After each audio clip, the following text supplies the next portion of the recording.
Si ikintu cya mbere nabanje kumenya ni uko ari mu rugo. Iyo aza kuba atari iwe ntabwo nari kubikora, simbabeshya. Abantu mumuzi Latifa ibintu bya blague ntabwo abikozwa, ntabwo abikozwa. No kuba ngejeje uyu munsi nari ntarakamukorera prank, kuko rero ushatse kumukorera turi kumwe ariko ndabireka. Ikintu cyitwa blague ntabwo ari ibintu bye. None ngiye kuzana imikino muri business ye.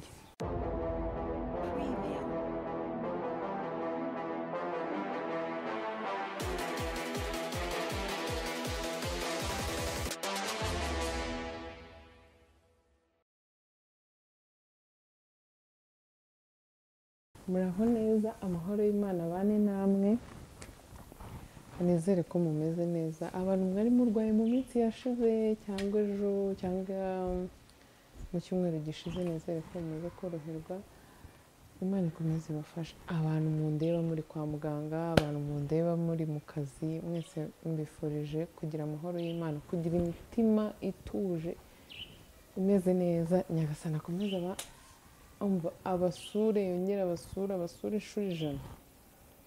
Kandi Nyagasani yagusuye ibintu byose biba bigenda neza. Rero uyu munsi kambanze mbaganirize gatoya. Mfite mukuru wanjye witwa Latifa. Mukuru wanjye kera najyaga njya mu bintu bya filime agatangira ngo ni uburara. None uburara ngiye kumwereka uyu munsi. Yarabyangaga, naragendaga nkata, hari ahantu nagiye mbivuga henshi, naragendaga nataha tugaserera. Inshuti zanjye nimbabwira guserera nimugire ngo ni blague, twarasereraga. Agashaka kunkubita, nkavuga ni reka ninjire mu nzu ndyame, ejo nzabyuka nongere ngende gutyo. Ariko ntabwo yabikoraga kubera umutima mubi cyangwa se kubera ikindi kintu. Yabyaye akiri mutoya, yumvaga rero ahangayitse. Yaribazaga murumuna wanjye ajya muri ibi bintu bamufatirana cyangwa yaba ariho ajya guhura n'abo bantu bose. Icyabimuteraga nabaye mukuru ndacyumva. Imana ishimwe ko nta bintu byinda cyangwa ibindi bintu bitari byiza naba narakuyemo icyo gihe, ko nabigiyemo ndi umwana. Ngira ngo niyo nza guhura n'inkonkobotsi ntazivuye, sinzi ukuntu ari kubyitwaramo, ariko Imana yarandinze. Alhamdulillah, nshimira Imana ko nta bintu byanjeho ngo ndi umwana ngo binyangirize ubuzima hahandi ubona ko umuntu arangira. Uwo mukuru wanjye witwa Latifa rero niwe muntu wakundaga nyine kumbuza pe, tukanabishwanira. Aho rero biciyemo ni nawe muntu ushyigikira pe cyane cyane. Impamvu rero ndi kumuvugaho cyane aka kanya ni uko nshaka kumukorera prank. Mukuru wanjye agira ibintu by'amatise, akorera online, acuruza amatise. Ushobora kumuha modeli nyine akaba nyine yadodeshamo uwo mwenda ushaka, akanawukoherereza udoze cyangwa se akaguha itise gusa. Ariko acuruza n'amawigi cyangwa se perike. Iyi nambaye n'izindi njya nambara niwe nzigura nawe. Urumva we ntabwo abi Kigali. Iyo hari nk'umuntu w'i Kigali ubikeneye ni njye wabyoherereza, noneho njyewe nkabitanga. Rero hari ibintu yanyoherereje ndavuga, ariko ubundi uwamukinisha. Yambuzaga kujya gukina filime ko nta kajinya nari naragize ndi umwana. Sinzi ukuntu rero uyu munsi nabitekereje, ndavuga ko ndi Latifa wamwishyura, kandi noneho akazanabibona, akanabona na comment zanyu. Yari yanyoherereje wig 3, kuvuga ngo reka mukorere prank, ajye yicara yirebe kuko arandeba. Inshuti zanjye arandeba pe. Nanamushimire, nzi ko iyi video azayireba. Arandeba bishoboka byose, ko hari nk'igihe umuntu ajya nko kumusura akamubwira nose si murumuna wawe, none se kuba uri kumureba, ngomba kumureba. Natinda gukunda cyane, urabizi ni umuvandimwe wanjye pe. Rero yari yanyoherereje wig 3. Muri izo wig 3 harimo 2 zitari izanjye, nagombaga guha abakiriya be. hakabamo imwe ijyanjye. Rero nari napanze ngo mukorere akantu mubwire ko wigi nazibuze, kandi wigi ze ziba zihagazeho, ntabwo ari umuciririko. Ndashaka umuyaza, ariko ikibazo mfite ni kimwe, arayaga agira amahane. Ndi kwibaza ukuntu nyine biri bugende. Ntabwo nzi, gusa ikintu cya mbere nabanje kumenya ni uko ari mu rugo. Iyo aza kuba atari iwe ntabwo nari kubikora, simbabeshya. Abantu mumuzi Latifu ibintu bya blague ntabwo abikozwa,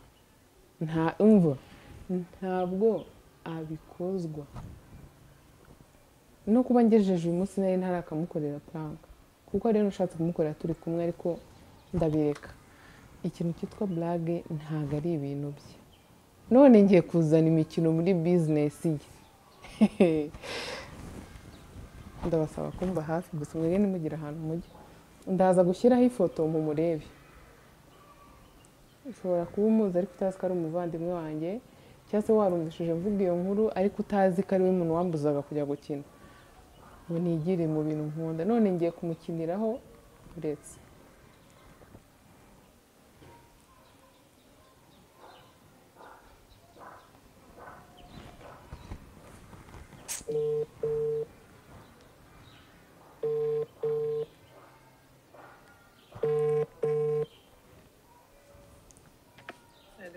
Ndugu bimeze bite? Bimeze neza. Kuvuga se nk'uryamye. Iwacu haguye imvura guhera mu gitondo, sindasohokana hanze kuri balcony, sindanahagera. Ariko ni ahantu hose, natwe yaguye byataye. None naho nyine kubera ukuntu aba n'ubukonje, none byabaye ibindi. Ni ukureba agafilimi uri kunywa ka cyayi. N'akacyayi cyane. Nanjye nari ntegereje wa mumotari wagiye kuzana bya bintu. Na wa mukobwa yari yampamagaye ari kumbaza ahantu ntuye kugira ngo aze kubifata, kuko nari namubwiye ko ngewe ntari bubashe kugera mu mujyi, ariko negereje umumotari natumye kugira ngo mbanze nkuremo ibyanjye. Narabipositinze, abakobwa basaze wigi yabaye wigi, bariya nabona uko nyine nahise mbishyuza mbere, ndavuga abanze bishyure ko abakobwa b'i Kigali akunda ibintu aho kugira ngo azishyure, ngiye mbona barabyishyuye, babyishyuye mvuga reka mbikoherereze. Wabibonye se? Nyine nagize natumye motari, ahubwo reka nkubwire, motari natumye ntabwo ari wa wundi nsanzwe numva. Nabwiye Jose ajya ku muhanda nyine amagarikira umumotari amuzana hano iwacu, noneho ndamusobanurira ahantu agomba kujya kubifata, ndamubwira nagerayo barebe nimero nyine iri kuri fagitire, bampamagare nyine noneho mbahereza uburenganzira bwo kubimuha ngo abinzanire, kuko sinaya kujya kurindira Mutabazi kandi bari abakobwa babishakaga, ngo byibura mfashe. Ariko noneho motari agerayo nyine arampamagara, uwo mukobwa wa hariya wohereje arabimuhereza. Motari nyine yaragiye kwita akatanga agaruke, ko nari namubwiye mbabare ntazane bya bintu byabo babanza kujya kwitwarira abagenzi. Ndati kugeza ubu ngubu n'igihuzi byangereyeho, byakabaye nyine byangezeho kuko haciyemo umwanya. Motari yahise akuraho fone, ntabwo nzi ngo ndamushakira ahagana hehe, sinzi wenda nimba yanamuzimanye kuko haciyemo nk'amasaha abiri, nari nabanje kureka kubikubwira ngo ndindire abanze angereho, byibura wenda ndi kuko mu rugo nyine yari yahabonye, ndebe ko ari ikibazo cy'umuriro wenda yagize cya fone. Amasaha aratambuka, nta nubwo tantine yari yafashe nimero za plaque ze, nta kintu na kimwe. Nta kintu kimwe twibutse gufata. None fone yavuyeho kuri Kigali koce, ubundi rwose sinakintu. we yari yabimuhaye, ubu nta kibazo, ahubwo amakosa n'ayanjye watumye umumotari ntazi, narangiza simfate na plaque. Ubu ndi kwibaza ahantu muhigira byanyobeye. None se bano bakobwa ndabakorera iki? Kuko umwe we afite na gahunda, ubu yahambuye n'ibisuko bye, niyo agomba kwambara ku wa gatanu, umunsi ku wa gatatu. Noneho ahubwo njyewe yari yamvugishije yego. hari umukobwa umwe wampamagaye Mm, arambwira mbabarira ndakwinginze wigira ari ngezeho ndabyumva yewe wenda nta nubwo nari mbizi ko bamaze no kukwishyura njye ntabwo nakohereza ikuriye impaka banyishyura mubanze banyishyura ndabizi hari ukuntu iyo umukobwa abonye ikintu atishyura ariko ikibazo mfite ni ukuntu nyine turi bubibone kugeza ubu ngubu hafi saa 10 zigiye kugera guhamagaye video call ukareba nyise nifata nyise nkunda no kurusha n'ukuntu naramutse nikonjeye numva no mu nda handiye ngewe kubikubwira byari byananiye pe n'ubu nanjye sinzi ukuntu noneho iyo byibura mba nzi plaque nari kugenda ahandi bashinzwe abamotari none sinzi ukuntu mbigira nimero ze niri ko fone yayikuyeho fone yayikuyeho ariko nimero ze mana yanjye amuriki nimero ze nta n'ikintu uzamfasha sinazijya n'ahandi bashinzwe abamotari ngo bazamenye uwo ari ariko n'abamotari bahora bahindura amanimero bumva bindenze ubwenge yego nyine hari iriya yawe sava ariko bano bakobwa babiri iri ya ndende napostinze n'iyindi ya notrese nziza ntabwo wabyumva none bakwishyura angahe zose imwe nyigurisha 180 kuko abashuti banjye ariko ubundi ni 200 none barumbwira amafaranga n'ukuntu umuntu afata amafaranga atayakoresha amafaranga y'abakobwa mwana yanjye sinizere ko motari ari busubizeho telefone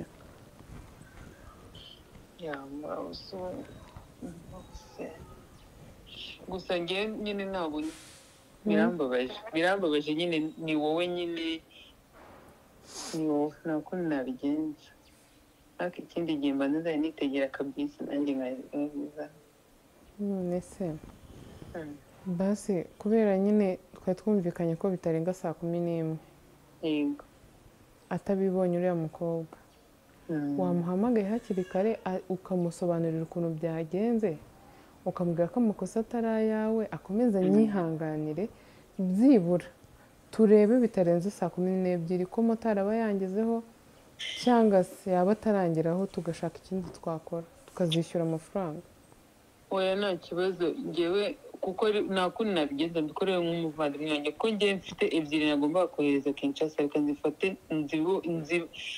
nshobora no kuza i Kigali muri iyi minsi igiye gusura nkazizanira nkazibaha hari igihe twibeshye ko ahantu nari nzi ko ari bunsimbukane uko nyine abivuze yabibundi yari kumusimbukana nta kuvuga yitonze nta gasaze nk'uko nabishakaga kuko njye atangurukanye cyangwa wabona atekereje akavuga ati neri buriya ari kumwe na Mutabazi reka ndeke kuba nakereka na kamere yanjye dada yo nakumenye wabona ari byo bintu yatekereje use iyo asara cyane nubwo byari kundyohera kumbwira ko ari prank none ndumva nanamwihorera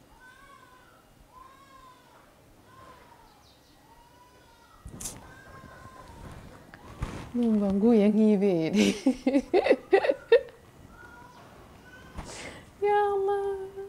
ndababaye nureba iyi video urati ndababaye nta gusaze nk'uko nabishakaga nta nubwo nongera kumuhamagara ngo mubwire ngiye ko ari prank iyo ari prank ubirebera ahangaha nta kintu ndi bumubwire naza hano naramuka aje kunsura kuko ari hafi kuza i Kigali nzamubwira tuzicarana hano dukora ikiganiro abasobanurira ubundi neza byimbitse ukuntu yambuzaga kwigira kujya hari icyo gihe nari nkijya no muri casting adusobanurire neza impamvu nindangiza sinzabura kandi kantu mukorera agasara mukareba ukuntu yarakaye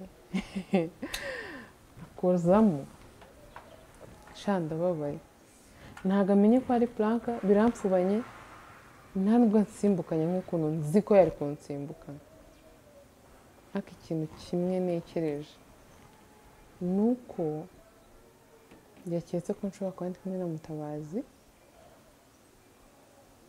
cyangwa se sinzi hari akantu yaketse cyangwa akaba wari kumwe n'abandi bantu ndugu shawe ndahombye uzi ko nta muntu ubaho kuri iyi si udahomba amahoro y'Imana bane namwe mwakoze kunkurikira bye bye bye bye